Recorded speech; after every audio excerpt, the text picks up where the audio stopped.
বিয়েবাড়ি বা অনুষ্ঠান বাড়ির মতো গন্ধরাজ কাতলা আজ আমি বাড়িতেই বানিয়েছি।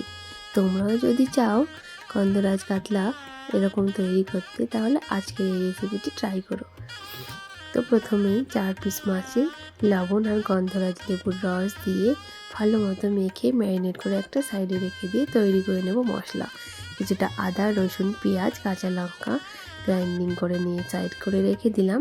এরপরে আবার মিক্সিং জারে 1 চামচ চারমগজ, 5-6টা কাজু, কিছুটা দই, একটুখানি লবণ দিয়ে সেটাও ব্লেন্ডিং করে রেখে দিলাম।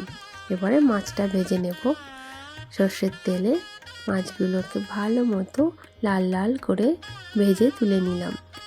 ওই তেলেই আবার ফোড়ন দিয়ে দেব গোটা গরম মশলা। গোটা গরম মশলা ফোড়ন দিয়ে আদা, রসুন, পেঁয়াজ, কাঁচা লঙ্কার যে পেস্টটা ছিল সেটা দিয়ে ভালো মতো কষিয়ে নেব। এর মধ্যে দিয়ে দেবো ধনে গুঁড়ো, জিরে গুঁড়ো, লবণ আর চিনি।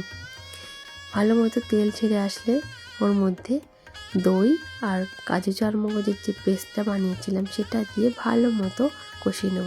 মশলা থেকে তেল ছেড়ে এলে মাছগুলো দিয়ে গরম জল দিয়ে দেব। এবারে টেস্ট অনুযায়ী লবণটা অ্যাড করে ঢাকা দিয়ে 5 মিনিট রান্না করে নেব। 5 মিনিট রান্না করে নেওয়ার পরে ওপর থেকে একটুখানি গন্ধরাজ লেবুর রস ছড়িয়ে নিলেই রেডি গন্ধরাজ কাতলা।